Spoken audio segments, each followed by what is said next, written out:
Muy bien, pues muy buenos días a todos. Muchísimas gracias por el aplauso. Muchísimas gracias a Enrique por sus cariñosas palabras, producto de nuestra amistad, obviamente. Y quiero, por supuesto, agradecer a APD y a su presidente, Rafael Miranda, la oportunidad que me está dando de estar hoy con todos ustedes. Además, es un agradecimiento muy especial, porque, como bien ha comentado Enrique, yo tengo un gran cariño a APD, y tengo un gran cariño a APD porque he sido miembro de su Consejo Rector durante 8 años. Y es un agradecimiento muy especial también por la decisión que APD tomó de celebrar este segundo congreso, este importantísimo congreso aquí en Valencia. Porque para nosotros la Comunidad Valenciana es muy importante.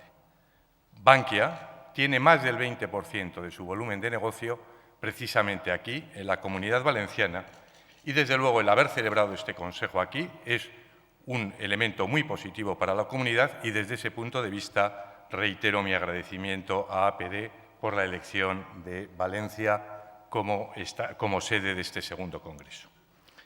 Pero junto a este agradecimiento tengo que decir que cuando me comentaron el tema del que tenía que hablar me pareció difícil. Me pareció difícil y la verdad es que estuve dudando sobre cómo enfocarlo, porque tiene diversas aristas. Y llegué a la conclusión de que, dada la limitación de tiempo que tengo, y aunque es un tema, la confianza, el sistema financiero, que tiene unas connotaciones internacionales muy importantes, llegué a la conclusión, decía, que voy a concentrarme fundamentalmente en el sistema financiero español. Y por eso mi presentación va a tener dos partes. En primer lugar, hablaré del sistema financiero español, del presente y del futuro. Y, en segundo lugar, hablaré de Bankia, de las ideas, de las acciones, de las estrategias que estamos desarrollando en Bankia para humildemente, realmente, contribuir con un grano de arena a la confianza del sistema financiero español, confianza que todos anhelamos tanto. Pero antes de comenzar por la primera parte de mi presentación, la situación actual del sistema financiero español, creo que es bueno recordar algunas características del periodo que vivimos antes de la burbuja, antes de la explosión de la burbuja, porque creo que recordar esas características nos pone frente a los retos que tenemos en el futuro. Y si yo tuviera que diferenciar tres ideas sobre el periodo que estuvo antes de la explosión de la burbuja en España, yo creo que estas tres ideas serían las siguientes y creo que estaríamos básicamente de acuerdo. En primer lugar, fue un periodo de un extraordinario crecimiento como nunca lo habíamos vivido en la economía española. En segundo lugar, es cierto que detrás de ese crecimiento, debajo de ese crecimiento, estaban larvándose unos desequilibrios muy importantes. El desequilibrio más importante que se gestó fue, sin ninguna duda, el desequilibrio exterior. Nuestro desequilibrio exterior llegó a ser, en valores absolutos y relativos, de los más importantes del mundo. En el año 2007, y el presidente Rajoy lo recordaba anteriormente, nuestro déficit comercial exterior llegó a casi el 10% de nuestro PIB. Y además de este crecimiento y estos desequilibrios, la tercera característica, que es fundamental para el sistema financiero español, fue el extraordinario incremento de endeudamiento que tuvo la economía española. Aunque no les voy a llenar de números, sí me parece que este es relevante. Si miramos el endeudamiento de la economía española en el ratio, en el cociente entre las deudas sobre el PIB, el total de deudas de la economía española, de todos los agentes sobre PIB, este endeudamiento pasó de un 192% en el año 2000 a un 337% en el año 2008. Entramos en la crisis con unas deudas que suponían más de 3 veces nuestro PIB. Y además, este endeudamiento tenía dos características muy importantes. En primer lugar, el endeudamiento no podía ser financiado, no pudo ser financiado por el ahorro interno, por los depósitos internos. Y como consecuencia fuimos a los mercados exteriores. Fueron a los mercados exteriores las empresas que podían tener acceso a esos mercados, las grandes empresas, y también los bancos. De hecho, en este periodo, en el periodo entre el 2000 y 2008, nosotros duplicamos nuestro endeudamiento exterior. Y era normal que eso ocurriera porque realmente los mercados estaban dando la bienvenida a ese tipo de comportamientos. El problema es que cuando explota la burbuja, realmente esa situación asfixia a la economía desde el punto de vista de liquidez. En segundo lugar, además de ser un endeudamiento externo, creo que es muy importante destacar otra segunda característica, y es que en este periodo el 50% del incremento del endeudamiento de la economía española se dirigió a la construcción. Se dirigieron hacia proyectos que tenían sentido en un entorno macroeconómico ciertamente optimista y que se reveló, pues eso, extraordinariamente optimista. Y como consecuencia de eso, esos proyectos empezaron a perder valor y realmente estos proyectos que estaban endeudados empezaron a tener problemas de repago de sus deudas. Pues bien, esta crisis, esta situación de liquidez por un lado y por otro lado este problema de solvencia, porque en definitiva la falta de capacidad de repago por parte de los proyectos inmobiliarios incidió directamente en la solvencia española, esta liquidez y esta solvencia son la sombra de desconfianza que ha acompañado al sistema financiero español durante los últimos años. Y esta es la situación de partida. La siguiente cuestión, frente a esa situación de partida, es que nos preguntemos qué debemos hacer. Y es indudable que aquí hay distintos agentes que deben realizar distintas cuestiones. En primer lugar, es cierto que la burbuja, en el momento que se produce, tiene un impacto inmediato en el sistema financiero europeo. El sistema financiero europeo realmente se bloquea y se hace estanco entre los distintos países. Por lo tanto, la primera cuestión que tendríamos que abordar, y también lo ha comentado el presidente del Gobierno, la primera cuestión que tenemos que abordar es que el sistema financiero europeo vuelva a funcionar. Y para que vuelva a funcionar, las recetas son bien conocidas: más Unión Bancaria Europea. Y la hoja de ruta también es bien conocida: supervisor único, sistema de resolución comunes y fondo de garantía de depósitos. El problema no es técnico, el problema es de voluntad política. Y desde este punto de vista es muy importante para nosotros, para todos los españoles, que realmente el sistema bancario europeo, la idea del sistema bancario europeo, avance y avance de forma muy importante. Pero siendo esto muy relevante, yo prefiero centrarme en nuestros temas, centrarme en el sistema financiero español y centrarme en nuestros deberes. Y realmente, cuando miro sobre las cosas sobre las que tenemos que actuar, creo que la primera cuestión, que es muy importante para todos, para ver qué hacemos en el futuro, es asumir nuestra realidad actual. Y nuestra realidad actual es la realidad de un país que, desde el punto de vista financiero, estamos muy endeudados y que, además, desde que hemos entrado en la crisis, nuestro endeudamiento se ha incrementado. Entre el año 2008 y finales del año 2011, el endeudamiento, el ratio al que antes hacía referencia de deuda sobre PIB, ha pasado del 337% al 363%. Ha aumentado en más de 23 puntos.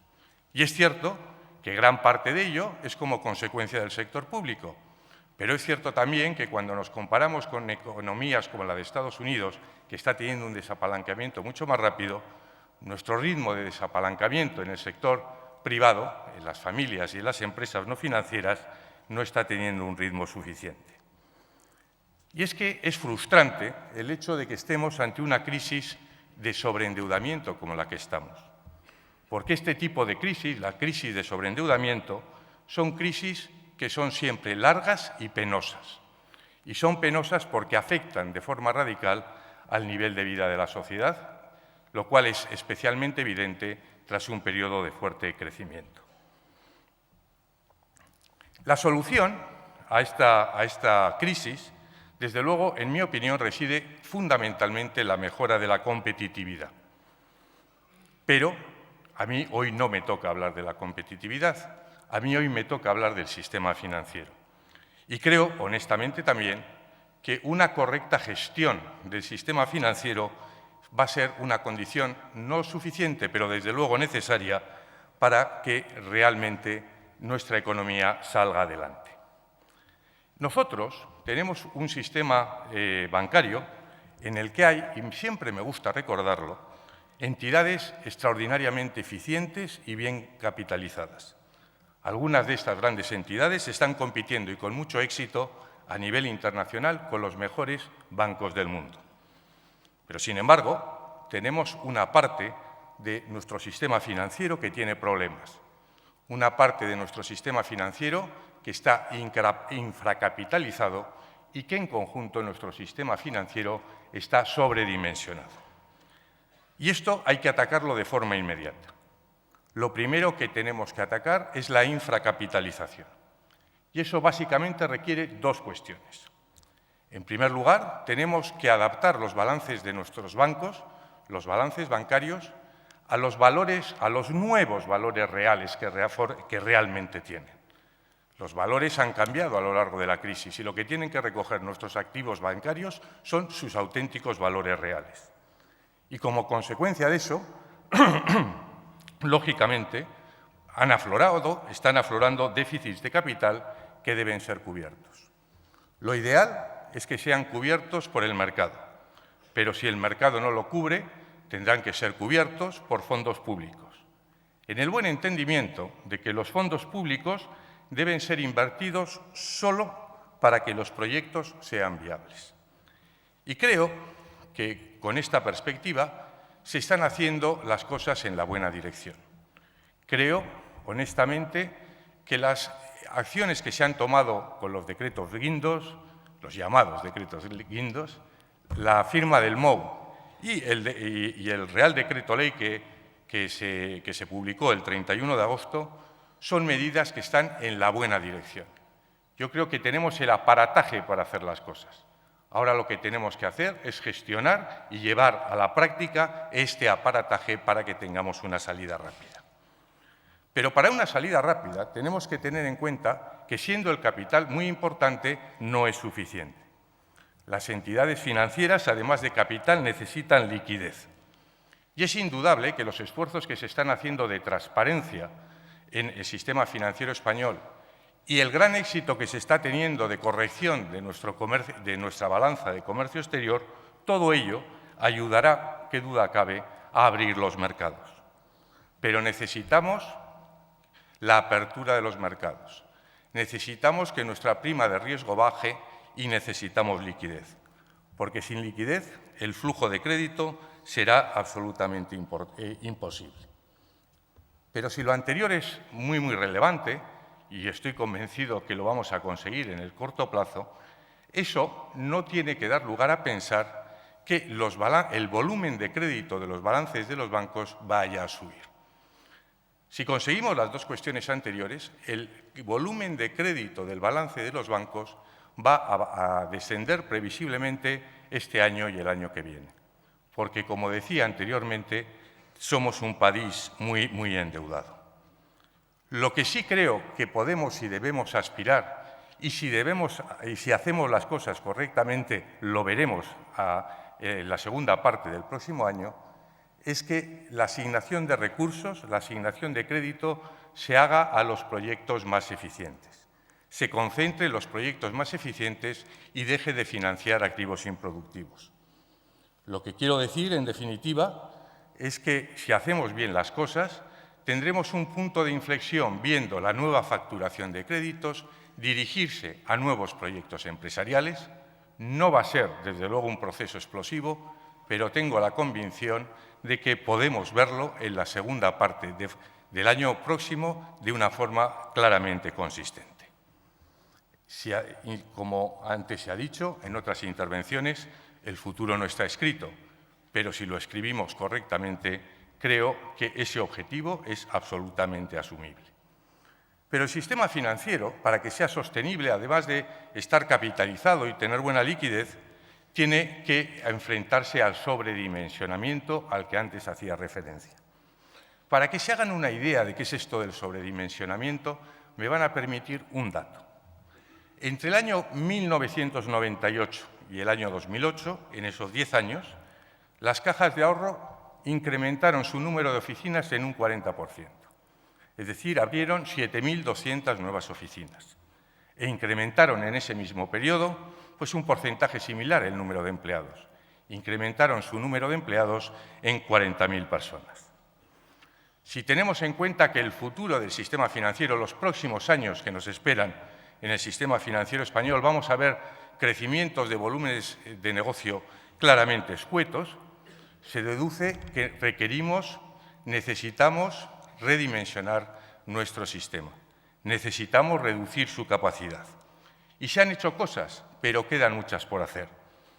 Pienso que en los próximos años vamos a ver una disminución de nuestra capacidad no inferior al 25% para el conjunto del sistema financiero. Será complejo, será duro, pero es absolutamente necesario. Y con esta visión global de las cosas que tenemos por delante en el sistema financiero español, me van a permitir ustedes que entre en la segunda parte de mi presentación. Y la segunda parte de mi presentación la voy a dedicar a Bankia. Me gustaría compartir con todos ustedes el tipo de cuestiones a las que nos estamos enfrentando y las soluciones que pretendemos darles. Como ustedes conocen perfectamente, el nuevo equipo de Bankia llevamos 6 meses realmente en la entidad. Tengo que reconocerles entre nosotros que a mí me parece que son como 6 años, pero son 6 meses. Y en estos momentos, en estos 6 meses, estamos concentrados en un tema.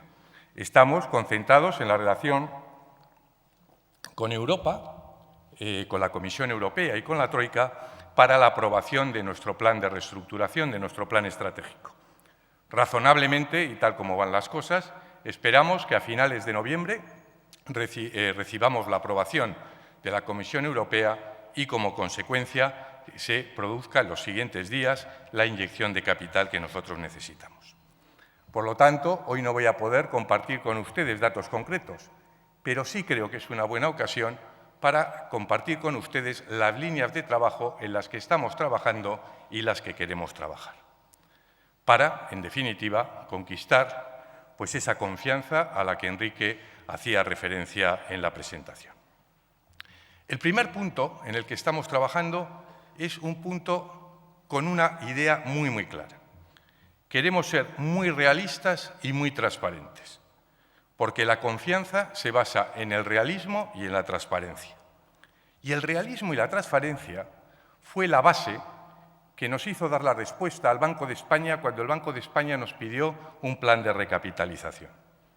Cuando el Banco de España nos pidió un plan de recapitalización, lo hicimos con la convicción de que estar por detrás del mercado, estar por detrás de la curva, en continua negación de la realidad, era justo lo que no necesitaba ni Bankia ni España. Por eso hicimos un plan muy serio, muy profesional, en conjunto con el Banco de España y el Ministerio de Economía, y como consecuencia, y como todos ustedes conocen, presentamos un plan con una recapitalización que exigía unos fondos de 19.000 millones de euros. Fuimos muy criticados desde algunos sectores, pero hoy, 5 meses después, creo que es absolutamente evidente para todo el mundo que nuestras necesidades, nuestros cálculos, no eran excesivos, sino eran realistas. Es más, creo personalmente que hicimos una aportación muy importante a nuestro país abriendo la ruta del realismo. Porque en una entidad financiera no hay trade-offs con el capital. Una entidad financiera sin capital no puede cumplir su función social y, desde luego, no puede proveer créditos a la sociedad. La segunda línea, además del realismo en la que estamos trabajando, es en el convencimiento de que un corporate governance excelente es fundamental para tener una empresa excelente. Y como consecuencia de eso, pensamos que era necesario nombrar un consejo de administración que fuera profesional y con gran experiencia. Y efectivamente hicimos unos nombramientos de gente de empresa sin ninguna connotación política. Paralelamente, y dentro de este concepto de corporate governance, analizamos todas las filiales, todas las subsidiarias de nuestro grupo con la idea de aplicar esa misma idea de profesionalidad y de simplificación. Como igual conocen ustedes, en este en el desarrollo de este análisis, redujimos 800 puestos de consejos de administración.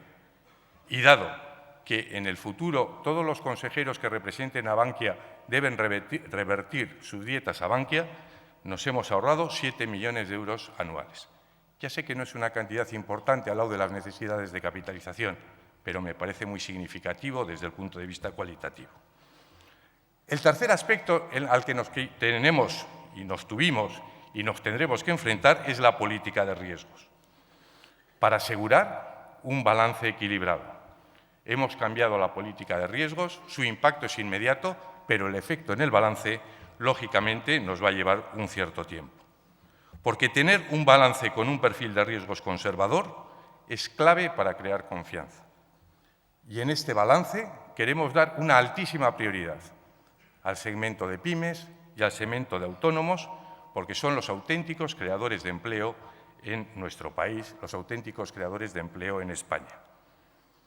Realismo, corporate governance, política de riesgos y en la cuarta línea a la que quiero hacer referencia es la eficiencia. Hemos visto y he comentado todo lo referido a la expansión de las cajas de ahorro en la década entre 1998 y el año 2008. Bankia no fue una excepción. Por lo tanto, cuando analizamos nuestra actividad puramente bancaria, para conseguir 100 euros de ingresos, gastamos 80. Y así no podemos ni competir ni podemos asegurar nuestra sostenibilidad. Tenemos que reducir ese ratio de eficiencia, como se llama en el sector financiero, a niveles claramente por debajo del 50%. Y eso nos va a requerir grandes esfuerzos y grandes sacrificios en nuestra organización. Pero estamos convencidos que no podremos servir a nuestros clientes de forma sostenible si no mejoramos de forma radical nuestra eficiencia. Pero los 4 puntos anteriores están subordinados al más importante, que es poner foco en el cliente, todo subordinado a ello. Y somos conscientes que algunos de nuestros clientes, muchos de nuestros clientes, se sienten decepcionados con nosotros. Y, por lo tanto, un objetivo fundamental para nosotros es recuperar esa confianza. Porque sabemos que el cliente es el que justifica nuestra existencia y sabemos, como yo suelo repetir a nuestros equipos, que el cliente es el que asegura nuestro sueldo, el que asegura nuestra posición. Sin cliente no tendríamos sueldos, ni tendríamos actividad, ni tendríamos puestos de trabajo. Y para ello estamos trabajando fundamentalmente en 3 líneas. En primer lugar, reanalizando nuestra organización y haciéndola muchísimo más simple, con el convencimiento que solo servimos si servimos al cliente. En segundo lugar, queremos basar la relación con nuestros clientes en la transparencia, lo cual significa que tenemos que hacer un reanálisis de todas las relaciones que tenemos con ellos, empezando por los contratos. Además, estamos reanalizando todo nuestro catálogo de productos.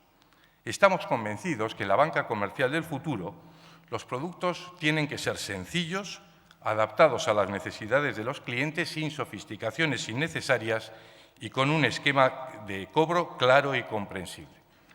En ello estamos y nos va a llevar mucho tiempo, pero tenemos el convencimiento de llevar esto adelante. Y finalmente, queremos mantener con nuestros clientes relaciones a largo plazo y para eso se necesitan muchas cosas. Pero desde luego lo que clarísimamente tenemos que hacer es que los incentivos de nuestros equipos no se concentren en los resultados a corto plazo.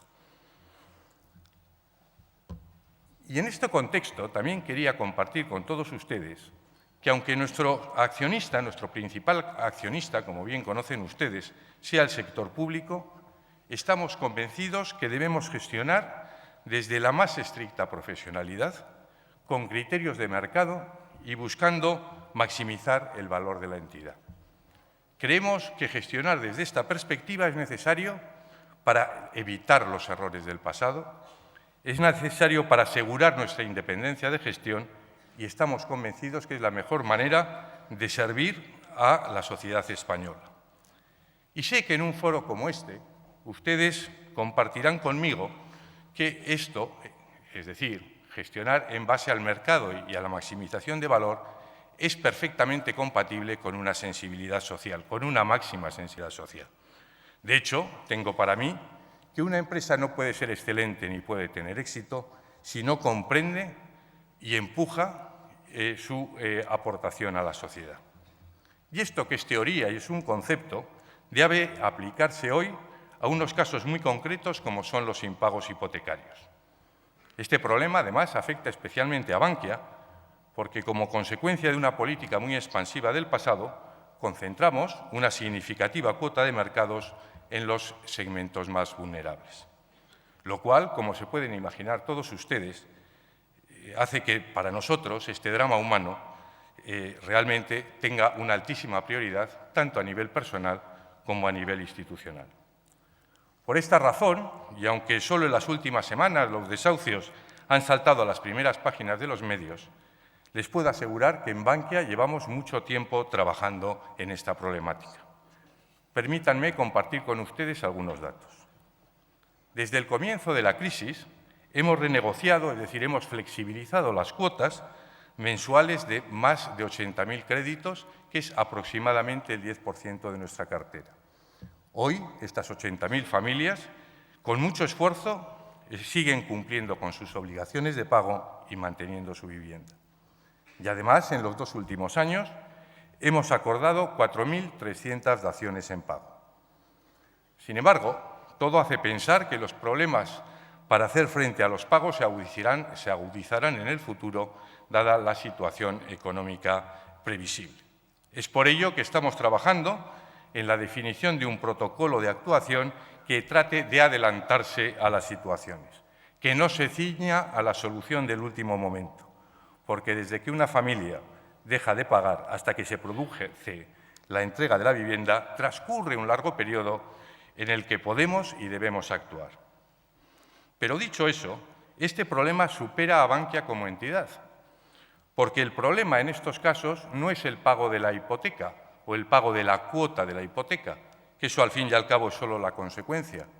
El problema, la base fundamental detrás de ello, está en la condición de vulnerabilidad extrema de estas personas.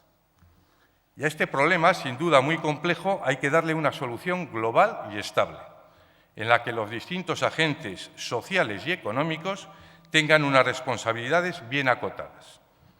Esta solución tiene que ser igual para todas las entidades financieras.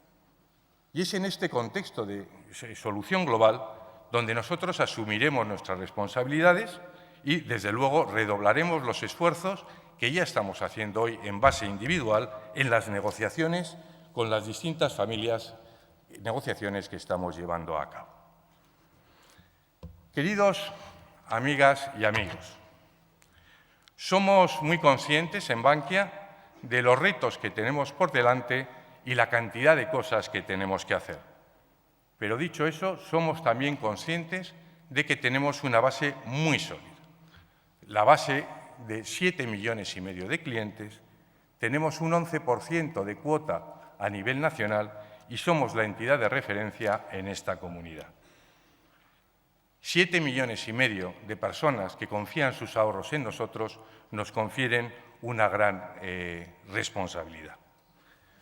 Pero ante esta gran responsabilidad y con esta base tan potente para enfrentarnos a ella, tengo que decir que no somos ingenuos, que somos conscientes de los grandes retos que tenemos por delante. Tenemos retos en la solución de las preferentes, solución que no podemos dar nosotros porque depende de las autoridades españolas o europeas. Somos conscientes del riesgo de implementación de nuestro plan de reestructuración, que deberemos gestionar con mucho tino. Y somos conscientes, además, de que todo ello se va a producir en un entorno tremendamente complejo. Pero junto a esos retos y al convencimiento de esos retos, les puedo asegurar que tenemos un alto nivel de compromiso, porque realmente tenemos un proyecto emblemático de un amplísimo impacto social. Es más, de hecho, hay pocos proyectos en este país y en el mundo donde la responsabilidad con la sociedad esté tan claramente definida. Nuestra responsabilidad es que Bankia sea una franquicia solvente, eficiente y rentable, porque si conseguimos eso, supondrá que nuestros clientes estarán confiando en nosotros. Supondrá que nuestros accionistas, que mayoritariamente son todos los contribuyentes españoles, tendrán un retorno a una inversión que ha sido muy importante. Y además, si lo conseguimos, para la imagen del sistema financiero español y por ende de España, sería un extraordinario espaldarazo. Repito, no será fácil, pero les puedo asegurar que personalmente y todo el equipo de Bankia tenemos un alto compromiso al que estamos poniendo todo nuestro trabajo, toda nuestra ilusión y todo nuestro esfuerzo. Muchísimas gracias por su atención.